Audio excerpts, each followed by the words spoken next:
నమస్తే. రీసెంట్‌గా నిన్న విద్యార్థులు నారా లోకేష్ గారి ఇంటి ముందు ధర్నా చేస్తే పోలీసులు వాళ్ళని అడ్డుకునేటువంటి భాగంలో లాఠీచార్జ్ చేశారు, పట్టుకున్నారు. సరే, గతంలో ఇప్పుడు ఎస్ఎఫ్ఐ స్టూడెంట్స్ నేను చిన్నప్పటి నుంచి చూస్తున్నాను. విద్యార్థులకు సంబంధించినటువంటి సమస్యల మీద ప్రతి సంవత్సరం నిబద్ధతతో చాలా కమిట్మెంట్ తోటి ఎస్ఎఫ్ఐ వాళ్ళు, స్టూడెంట్ ఫెడరేషన్ ఆఫ్ ఇండియా వాళ్ళు ప్రతి సంవత్సరం 100% వాళ్ళు ధర్నాలు చేస్తారు. ఫీజు రీంబర్స్మెంట్ వేయండి, ప్లస్ స్టూడెంట్స్ యొక్క సమస్యలు మీరు పట్టించుకోండి అనేది రొటీన్గా చేస్తారు. ప్రతి సంవత్సరం చేసేటువంటి ధర్నాలే. ఇదేం పెద్ద తిరుగుబాటు విప్లవంగా మనం భావించకూడదు, ఎందుకంటే ప్రతి సంవత్సరం చేస్తారు. బట్ కాకపోతే ఏంటంటే, when the students are doing the routine dharna every year routine చేస్తున్నప్పుడు, but Nara Lokesh also a routine politician, is not no way different from others అని నాకు అనిపించింది. బికాజ్ ఎందుకంటే the Lokesh he claimed himself is youngster, modern రాజకీయం చేస్తాడు, పాత పద్ధతిలో రాజకీయం చేయడు. ఏదో చెప్పారు, ఓకే, యువతలకి సంబంధించి యంగ్ లాగా పనిచేస్తాడు, డిఫరెంట్గా పనిచేస్తాడని చెప్పేసి సోషల్ మీడియాలో అతని ఫాలోవర్స్ చెప్తున్నారు. ఓకే, నేను కూడా అలా చేయాలని కోరుకుంటున్నా. You should do that. But yesterday he did not do that. Students ధర్నాకు వస్తున్నప్పుడు స్టూడెంట్స్ వాళ్ళు ఏం చేస్తారు మ్యాక్సిమం? ఇప్పుడు స్టూడెంట్స్ ఒక మెమరాండం పట్టుకొని వస్తారు. మెమరాండం పట్టుకొని వచ్చి ఇదిగోండి సమస్యలు అని చెప్పి మీకు ఇస్తారు. మీరు ఎంత మ్యాక్సిమం ఎంత ఒక 15 minutes టైం ఇస్తారు, 20 minutes టైం, అంతే కదా. ఆ ఎస్ఎఫ్ఐ పిల్లల్ని పిలిచి ఎందుకంటే ధర్నా చేస్తున్నారు, మీ సమస్యలు ఇవ్వండి సార్, నేను చూస్తాను కూడా తీసుకుంటారు కదా. Okay, so Nara Lokesh is not interested in meeting the students federation of ఇండియాకి సంబంధించిన స్టూడెంట్స్ని కలవటానికి ఈజ్ ఆల్సో నాట్ ఇంట్రెస్టెడ్. అంటే గతంలో రాజకీయ నాయకులు ఎలా ఉన్నాడో ఇప్పుడు ఇతను కూడా అలానే రాజకీయం చేయడానికి ప్రయత్నం చేస్తున్నాడని అర్థం. Is not different from the previous politicians, is not different from the previous educational minister. వాళ్ళ రొటీన్ ఇప్పుడు అదేనే చెప్తుంది. ఎస్ఎఫ్ఐలు ధర్నాలు చేయటం అనేది రొటీన్. ప్రతి సంవత్సరం ఫీజు రీంబర్స్మెంట్ డిలే అయింది, ప్రతి సంవత్సరం ఈ యొక్క హాస్టల్స్కి సంబంధించిన సమస్యలు ఉంటే ప్రతిసారి ధర్నాలు చేస్తారు వాళ్ళు. బట్ వాళ్ళు ప్రతి సంవత్సరం ధర్నాలు చేసినప్పుడు కూడా ప్రతి సంవత్సరం ఎడ్యుకేషనల్ మినిస్టర్లు ఏం చేస్తున్నారో, ఏం చేశారో ఇప్పుడు ఈయన కూడా అదే చేశాడని చెప్పడానికి ట్రై చేస్తున్నా. ఓకే, సరే, ఎనివే లోకేష్ గారు కొద్దిగా దాన్ని ఆలోచించి you should be different from what others are not అనేది నా that is I request Lokesh garu. Okay sir, కొన్ని సమస్యలు ఏంది పాము ఈ స్టూడెంట్స్ ఒక గొడవ ఏంటో చూద్దాం. వీళ్ళు ఏమన్నారు, అన్రిజాల్వ్డ్ ఎడ్యుకేషనల్ గ్రీవెన్సెస్ పట్టుకొని వచ్చారు. వాళ్ళకి ఫీజు రీంబర్స్మెంట్ డిలే అవుతుందట.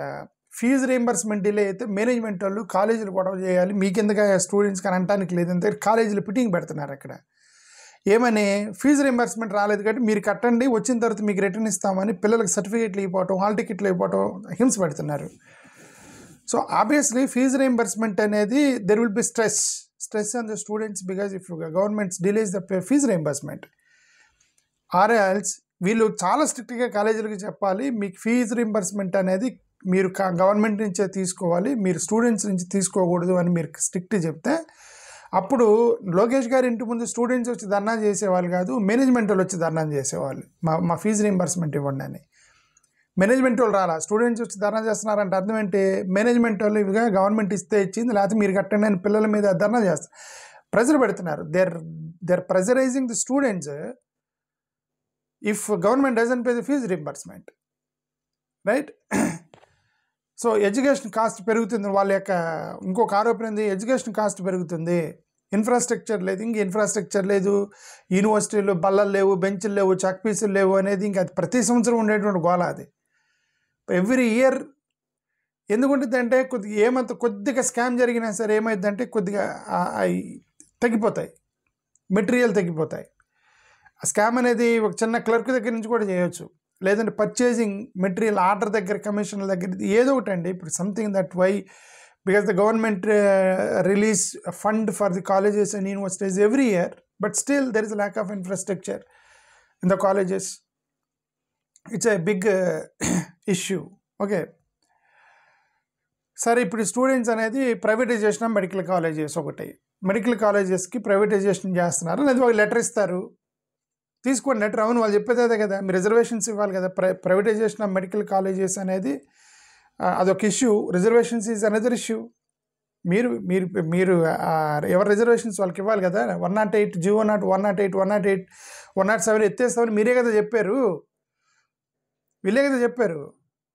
ఇది ఒక పెద్ద అన్యాయం చేస్తున్నారు. ఓకే సరే, ఇంకోటి ఇంకేంటి స్టూడెంట్స్ వాళ్ళ డైరెక్ట్ మీటింగ్ విత్ లోకేష్ అడిగారట. అదే నేను చెప్పింది ఏంటంటే, స్టూడెంట్స్ సార్ మేము మిమ్మల్ని కలుస్తామంటే 10-15 నిమిషాలు టైం ఇవ్వలేరండి స్టూడెంట్స్కి. ఎనీ మినిస్టర్స్ ఏముందా రండి కలుద్దాం, వాళ్ళంతా 10 నిమిషాలు నీ బాధ ఏందని చెప్తారు కదా. వాళ్ళు అక్కడ లోపలేమి మనల్ని ప్రెజర్ పెట్టరు కదా, వాళ్ళు బాధ చెప్తారు. మీ బాధలు మీకు చెప్పగలుచుకుంటే వీళ్ళకి చెప్పేది ఏంటంటే సరే చూస్తానంటే పోతారు వాళ్ళే. అంటే స్టూడెంట్స్తో మీటింగ్ చేయడానికి కూడా ఇంట్రెస్ట్ లేకపోతే ఇంకా మనం ఏమి రిప్రజెంటేషను ఏంటి అనేది ఇంకా ప్రతి సంవత్సరం ఎడ్యుకేషన్ మినిస్టర్ ఎలా తప్పించుకుంటాడు. ఇప్పుడు ఈ లోకేష్ గారు కూడా అలానే తప్పించుకున్నారు, పిల్లలతో కలవకుండా, వాళ్ళకి అపాయింట్మెంట్ ఇవ్వకుండా. 1998 మెమోకి సంబంధించి నేను కూడా ముఖ్యమంత్రి గారిని లోకేష్ గారికి నేను గతంలో వైఎస్ఆర్సీపీ ఉన్నప్పుడు 1998 మెమోకి సంబంధించి నేను ఒక రిప్రజెంటేషన్ ఇచ్చా, అందరికి ఇచ్చా, మినిస్టర్లు మొత్తానికి ఇచ్చా.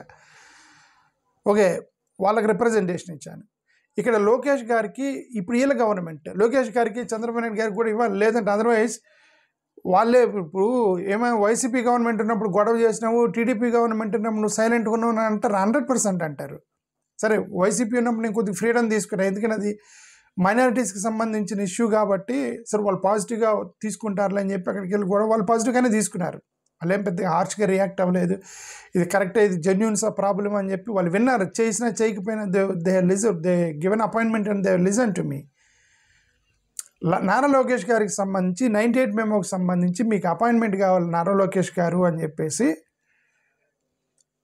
అంటే నేను మొబైల్ వాడతలేదు, వేరే బ్రదర్ ట్రై చేశాడు లోకేష్ గారికి. ఇదిగో నేను 98 మెమోకి సంబంధించి ఒక రిప్రజెంటేషన్ ఇస్తాము, మీరు అపాయింట్మెంట్ ఇవ్వండి, సీఎం గారిది ప్లస్ లోకేష్ గారిది ప్లస్ సోషల్ వెల్ఫేర్ మినిస్టర్, అది సోషల్ వెల్ఫేర్ మినిస్టర్కి సంబంధించి సోషల్ వెల్ఫేర్ మినిస్టర్, ఇది ఈ ముగ్గురికి సంబంధించి మీరు అపాయింట్మెంట్ ఇవ్వండి అని అడిగితే వాళ్ళు రెస్పాండ్ అవ్వలేదు. మనం డైరెక్ట్గా వెళ్తే ఇప్పుడు డైరెక్ట్గా వెళ్తే ఏంటంటే అపోనెంట్స్, ఇప్పుడు రోజు మేము ఎన్డీఏని తిడుతున్నాము, రోజు మేము వీడియోలో ఎన్ఐని తిడుతున్నాము, డైరెక్ట్గా వెళ్తే ఎలా రియాక్ట్ అవుతారో అక్కడ సెక్యూరిటీ గార్డ్స్ ఇవన్నీ అనుమానాలు ఉంటాయి. ఓకే సరే, వాళ్ళు అపాయింట్మెంట్ ఇవ్వకపోతే అల్టిమేట్గా చేసేది అదే, డైరెక్ట్గా పోవటం అంతే. డైరెక్ట్గా పోయి మరి వాళ్ళు తిట్టినా కొట్టినా బయటికి నెట్టేసినా డైరెక్ట్గా పోయి ఇవ్వటం తప్ప చేసేది లేదు. ఇప్పుడు ఏదో వెయిట్ అండ్ ఇప్పుడు 1 year కదా గవర్నమెంట్ వచ్చింది, 1 year అని చెప్పి, so next here definitely will start giving representations to all these people that about that 98 memo. నేను లోకేష్ గారికి రిక్వెస్ట్ చేసేది ఏంటంటే, చంద్రబాబు నాయుడు గారు మీరు సోషల్ వెల్ఫేర్ మినిస్టర్, మీరు ముగ్గురు కూర్చొని అదేందా 98 ఇప్పుడు లోకేష్ గారు పాదయాత్ర చేసేటప్పుడు నేనే ఒక అన్నను పంపించిన చిత్తూరులో, ఆయన చిత్తూరు వరకు వెళ్ళాడు. చిత్తూరులో పాదయాత్రలో ఉన్నప్పుడు అక్కడ ఒక విజయ్ కుమార్ అన్న ఒక అన్న ఉన్నాడు, అన్న వెళ్ళాడు, అన్న వెళ్ళి లోకేష్ గారికి డైరెక్ట్గా 19 మెమో లెటర్ ఇచ్చారు. అప్పుడు జగన్ గవర్నమెంట్ అయినా అపోజిషన్ నాయకుడు అయినప్పుడు వీళ్ళకి లెటర్ ఇచ్చాడు. లోకేష్ గారు చూసి ఇది మేము పెట్టలేదు, ఇది 98 అంటే వాళ్ళ గవర్నమెంట్ అని మేము పెట్టలేదు, ఎవరో సోషల్ వెల్ఫేర్ మినిస్టర్ పెట్టుంటాడు ఇది, కాబట్టి ఇది చాలా పెద్ద ఇష్యూ ఏం కాదు, చిన్న ఇష్యూ అన్నారట. వాళ్ళ గవర్నమెంట్ కదా వాళ్ళు తీసేయమనండి అన్నారట. సరే వాళ్ళు తీసేయలేదు, ఇప్పుడు మీరు గవర్నమెంట్ వచ్చింది, మీరు తీసేయచ్చు కదా లోకేష్ గారు ఆ 98 మెమోని, అదే చెప్పేది. ఇప్పుడు స్టూడెంట్స్ని కలవట్లేదు, మమ్మల్ని కలుస్తారో లేదో తెలియదు. అది ఇవన్నీ ఏమంటామంటే I hope Nara Lokesh will be different from others, different from what other previous educational ministers have done it.